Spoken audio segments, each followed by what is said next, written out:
Hi, Joshi ചള്ളിയിൽ. കഴിഞ്ഞ ആഴ്ചകളിൽ മണ്ണിൻ്റെ ഡിഫറൻഷ്യൽ സെറ്റിൽമെൻറ്റ് എന്ന സബ്ജക്റ്റിനെ കുറിച്ചാണ് നമ്മൾ സംസാരിച്ചത്. നമുക്ക് ഈ ഡിഫറൻഷ്യൽ സെറ്റിൽമെൻറ്റ് എങ്ങനെ തടയാം, അതിനുള്ള സ്ട്രാറ്റജികൾ എന്താണ്, അതിനെക്കുറിച്ച് ഡീറ്റെയിൽ ആയിട്ട് നമുക്ക് ഈ പ്രാവശ്യം നോക്കാം. ഡിഫറൻഷ്യൽ സെറ്റിൽമെൻറ്റിൻ്റെ ഏറ്റവും ആദ്യം പ്രിവെൻറ്റ് ചെയ്യാനുള്ള ഫസ്റ്റ് മെത്തേഡ് എന്ന് പറയുന്നത് ഒരു കോംപ്രഹെൻസീവ് സ്റ്റഡിയാണ്, സോയിൽ സ്റ്റഡിയാണ്. അപ്പോൾ ആ സോയിൽ സ്റ്റഡിയിൽ ഏറ്റവും ആദ്യം നമുക്ക് അറിയാവുന്ന പോലെ ചെയ്യാൻ പറ്റുന്നത് ഒരു സോയിൽ ടെസ്റ്റിംഗ് ആണ്. സോയിൽ ടെസ്റ്റിംഗ് നടത്തി അതിൻ്റെ bearing capacity, depth of different strata, അതിൻ്റെ എൻ വാല്യൂ, അങ്ങനെയെല്ലാം കണ്ടെത്താൻ പറ്റും. അതോടൊപ്പം തന്നെ പിന്നെ ഉള്ളത് ഒരു ഇൻഡിപെൻഡൻ്റ് ആയിട്ടൊരു ബോർ ഹോൾ എടുത്ത് നമുക്ക് വീക്ക് സ്ഥലങ്ങളിൽ ആ ഡെപ്ത് ഉള്ള ഹോൾ എടുത്തിട്ട് ആ ഹോളിൻ്റെ സ്ട്രാറ്റ മനസ്സിലാക്കി നമുക്ക് വേണ്ട രീതിയിലേക്ക് ഫൗണ്ടേഷൻ ഡിസൈൻ ചെയ്യാനായിട്ട് സാധിക്കും. ആദ്യത്തെ പോയിന്റ് എന്ന് പറയുന്നത് ഒരു കോംപ്രഹെൻസീവ് സ്റ്റഡിയാണ്. ഈ കോംപ്രഹെൻസീവ് സ്റ്റഡിയിൽ ഏറ്റവും ആദ്യം ചെയ്യേണ്ടത് സോയിൽ ടെസ്റ്റാണ്. സോയിൽ ടെസ്റ്റ് നടത്തുമ്പോൾ നമുക്ക് ഡീപ്പായിട്ടുള്ള സോയിൽ ടെസ്റ്റ് നടത്താം, അല്ലെങ്കിൽ ഷാലോ ടെസ്റ്റ് നടത്താം. അപ്പോൾ അത് നടത്തി മണ്ണിൻ്റെ ഡിഫറെൻറ്റ് സ്ട്രാറ്റകൾ മനസ്സിലാക്കാം, അതിൻ്റെ എൻ വാല്യൂ, അതിൻ്റെ ബെയറിംഗ് കപ്പാസിറ്റി, അതെല്ലാം മനസ്സിലാക്കിയിട്ട് നമ്മളൊരു പ്ലോട്ടിലുള്ള ഡിഫറെൻറ്റ് സ്ഥലങ്ങളിൽ സോയിൽ ടെസ്റ്റ് നടത്തിക്കൊണ്ട് നമുക്ക് ഡിഫറൻറ്റ് സെറ്റിൽമെൻറ്റ് അവോയ്ഡ് ചെയ്യാവുന്നതാണ്. പിന്നെ ഉള്ളത് നമുക്ക് ടെസ്റ്റ് പിറ്റ് എടുക്കുകയും അല്ലെങ്കിൽ ചെറിയ ചെറിയ ബോർഹോൾസുകൾ എടുത്ത് അതിൻ്റെ ടോപ്പ് ലെയറിലുള്ള അല്ലെങ്കിൽ ആ ബോർഹോൾ ഡെപ്തിലുള്ള മണ്ണിൻ്റെ സ്ട്രാറ്റകൾ മനസ്സിലാക്കി നമുക്ക് പ്രോപ്പറായി ഫൗണ്ടേഷൻ ഡിസൈൻ ചെയ്യാവുന്നതാണ്. രണ്ടാമത്തെ ഡിഫറൻഷ്യൽ സെറ്റിൽമെന്റ് അവോയ്ഡ് ചെയ്യാനുള്ള ഒരു കാരണം അല്ലെങ്കിൽ പ്രിവെൻഷൻ മെത്തേഡ്സ് എന്ന് പറയുന്നത് പ്രോപ്പറായിട്ടുള്ള സ്ട്രക്ചറൽ ഡിസൈനാണ്, അല്ലെങ്കിൽ ഫൗണ്ടേഷൻ ഡിസൈനാണ്. നമുക്ക് ഫൗണ്ടേഷൻ ഡിസൈൻ ചെയ്യുമ്പോൾ ഡീപ്പ് പൈലുകൾ ഡിസൈൻ ചെയ്യാം. അതല്ലെന്നുണ്ടെങ്കിൽ വൈഡ് ഫൗണ്ടേഷൻസ് അല്ലെങ്കിൽ സാധാരണ ഫുട്ടിംഗ് ഒക്കെ ചെയ്യുകയാണെങ്കിൽ ഈ സെറ്റിൽമെന്റ് സാധ്യതയുള്ള സ്ഥലങ്ങളിൽ കുറച്ചുകൂടി വൈഡ് ആയിട്ടുള്ള ഫുട്ടിങ്ങുകൾ, അല്ലെങ്കിൽ റാഫ്റ്റ് ഫൗണ്ടേഷൻസ്, സ്ട്രിപ്പ് ഫൗണ്ടേഷൻസ് ഒക്കെ ഡിസൈൻ ചെയ്യാം. അതല്ലാന്നുണ്ടെങ്കിൽ ഈ ബിൽഡിങ്ങിലേക്ക് വരുന്ന ലോഡ് ഡിസ്ട്രിബ്യൂഷൻസ് കണക്ക് കൂട്ടിയിട്ട് ഈ പ്രൊബോളായിട്ട് സ്ഥലങ്ങളിലേക്ക് ഒരു ലോഡിനെ നമുക്ക് ട്രാൻസ്ഫർ ചെയ്ത് വെയിറ്റ് കുറയ്ക്കാം. അപ്പം അങ്ങനെ ഡിസൈൻ സ്റ്റേജിൽ, സ്ട്രക്ചറൽ ഡിസൈൻ സ്റ്റേജിൽ ആ ബിൽഡിങ് പ്രോപ്പറായിട്ട് കൺസിഡർ ചെയ്ത് കഴിഞ്ഞാൽ നമുക്ക് ഡിഫറൻഷ്യൽ സെറ്റിൽമെന്റ് ഉണ്ടാവുന്ന ബിൽഡിങ്ങിന്റെ ബുദ്ധിമുട്ടുകൾ അവോയ്ഡ് ചെയ്യാവുന്നതാണ്. അത് ഒരു പോയിന്റ് എന്ന് പറയുന്നത് സോയിൽ സ്റ്റെബിലൈസേഷൻ ടെക്നിക്സുകളാണ്. നമുക്ക് മണ്ണിനെ കോമ്പാക്ട് ചെയ്ത് ഉറപ്പിച്ച് അതിൻ്റെ സ്റ്റെബിലിറ്റി ഈക്വൽ ആക്കിയിട്ട് അല്ലെങ്കിൽ അതിൻ്റെ ബെയറിംഗ് കപ്പാസിറ്റി കൂട്ടി നമുക്ക് ചെയ്യാവുന്നതാണ്. ചില സ്ഥലങ്ങളിൽ കെമിക്കൽ സ്റ്റെബിലൈസേഷൻ നടത്താം, ഗ്രൗട്ടിങ് നടത്താം, സിമെന്റ് ആഡ് ചെയ്ത് നമുക്ക് അതിനെ സ്ട്രെങ്തൻ ചെയ്ത് അതിൻ്റെ ബെയറിംഗ് കപ്പാസിറ്റി കൂട്ടാം. അപ്പം അങ്ങനെയെല്ലാം ചെയ്ത് ആ ഒരു സ്റ്റെബിലൈസേഷൻ അല്ലെങ്കിൽ കോമ്പാക്ഷൻ മെത്തേഡിലൂടെ മണ്ണിനെ ഉറപ്പിച്ചിട്ട് പ്രോപ്പറായിട്ട് ഒരു ഫൗണ്ടേഷൻ ഡിസൈൻ ചെയ്താൽ നമുക്ക് ഡിഫറൻഷ്യൽ സെറ്റിൽമെന്റ് ബിൽഡിങ്ങിന് അവോയ്ഡ് ചെയ്യാവുന്നതാണ്.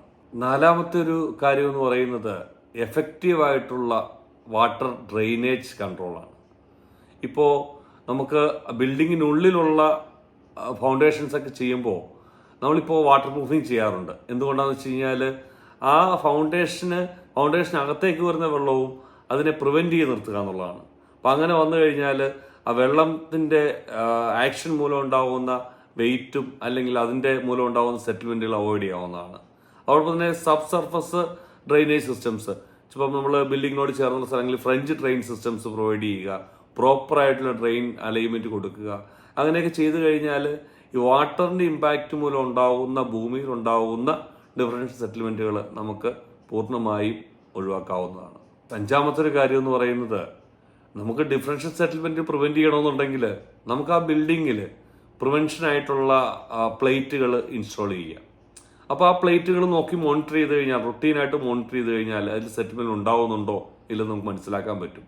അപ്പം അങ്ങനെ ഒരു സാധ്യതയുള്ള സ്ഥലങ്ങളിൽ പ്രിവെന്റീവ് മെഷേഴ്സ് എടുക്കുന്നതിന് മുമ്പായിട്ട് അത് ചെക്കിംഗ് മെക്കാനിസംസ് പ്രൊവൈഡ് ചെയ്ത് അത് റുട്ടീനായിട്ട് ചെക്ക് ചെയ്ത് അങ്ങനെയുള്ള സാധ്യതകൾ നമ്മൾ മുന്നോട്ടേക്ക് വരുമ്പോൾ തന്നെ അതിന് വേണ്ട റെസിസ്റ്റൻസ് അല്ലെന്നുണ്ടെങ്കിൽ അതിന് വേണ്ട റെമഡിയൽ മെഷേഴ്സ് ചെയ്ത് നമുക്ക് സെറ്റിൽമെന്റിനെ പ്രിവെന്റ് ചെയ്യാവുന്നതാണ്. മറ്റൊരു പോയിന്റ് എന്ന് പറയുന്നത് കെയർഫുൾ കൺസ്ട്രക്ഷൻ പ്രാക്ടീസുകളാണ്.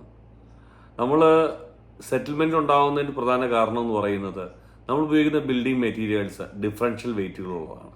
അപ്പോൾ അത് സെലക്ട് ചെയ്യുമ്പോഴും അതൊരു സ്റ്റാൻഡർഡൈസേഷനുള്ള സ്റ്റാൻഡേർഡ് പ്രകാരം അല്ലെന്നുണ്ടെങ്കിൽ ഏതെങ്കിലും ഒരു പർട്ടിക്കുലർ സ്റ്റാൻഡേർഡ് പ്രകാരമുള്ള മെറ്റീരിയൽ യൂസ് ചെയ്യുക, അതിൻ്റെ സെലക്ഷൻ മോയ്സ്ചർ കൺട്രോളുള്ള മെറ്റീരിയൽ യൂസ് ചെയ്യുക, അങ്ങനെയുള്ള കാര്യങ്ങളൊക്കെ വന്ന് അതിൻ്റെ വെയിറ്റിനും ഫ്യൂച്ചറിലുണ്ടാവുന്ന വ്യത്യാസങ്ങൾ നമുക്ക് കൺട്രോൾ ചെയ്യുകയും അതുമൂലം ബിൽഡിങ്ങിനുണ്ടാകുന്ന വെയിറ്റിനെ കുറയ്ക്കുകയും അങ്ങനെ നമുക്ക് ഡിഫറൻഷ്യൽ സെറ്റിൽമെന്റ് സാധ്യത നല്ല ക്വാളിറ്റിയുള്ള മെറ്റീരിയൽസും കൺസ്ട്രക്ഷൻ ടെക്നിക്സ് ഉപയോഗിക്കുക.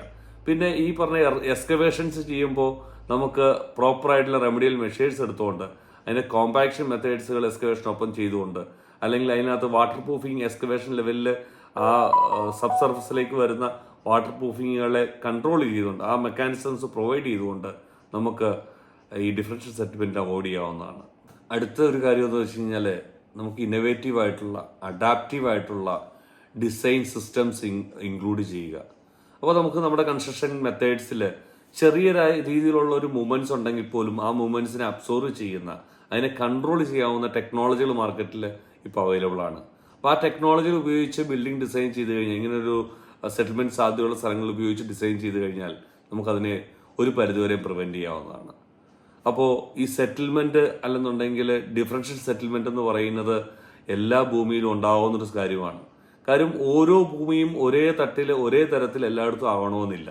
അപ്പോൾ നമ്മൾ കെട്ടിടം വെക്കാൻ ഉദ്ദേശിക്കുന്ന ഭൂമി ഡിഫറെന്റ് തരത്തിലുള്ളതാണെങ്കിൽ അത് എല്ലാ സ്ഥലത്തും സോയിൽ ടെസ്റ്റ് ചെയ്യുക എന്ന് പറയുന്നത് നമുക്ക് പ്രാക്ടിക്കലായിട്ട് വരുന്ന കാര്യമല്ല. അപ്പോൾ അതിന് പ്രോപ്പറായിട്ടുള്ള അസസ്മെന്റ് നടത്തി അതിന് പറ്റുന്ന രീതിയിലുള്ള ടെക്നിക്സുകളും ഡിസൈൻ മെത്തേഡ്സ് ഉപയോഗിച്ച്, അല്ലെങ്കിൽ അതിന് ചാൻസ് ഉണ്ടെങ്കിൽ അതിന് മെഷറിംഗ് ടെക്നിക്സുകൾ ഉപയോഗിച്ച് നമുക്ക് കൺട്രോൾ ചെയ്ത് ബിൽഡിങ്ങിനെ അല്ലെങ്കിൽ നമ്മുടെ ലൈഫ് വളരെ സേഫായിട്ട് ലൈഫ് സ്പാനിലൂടെ കഴിയാവുന്നതാണ്.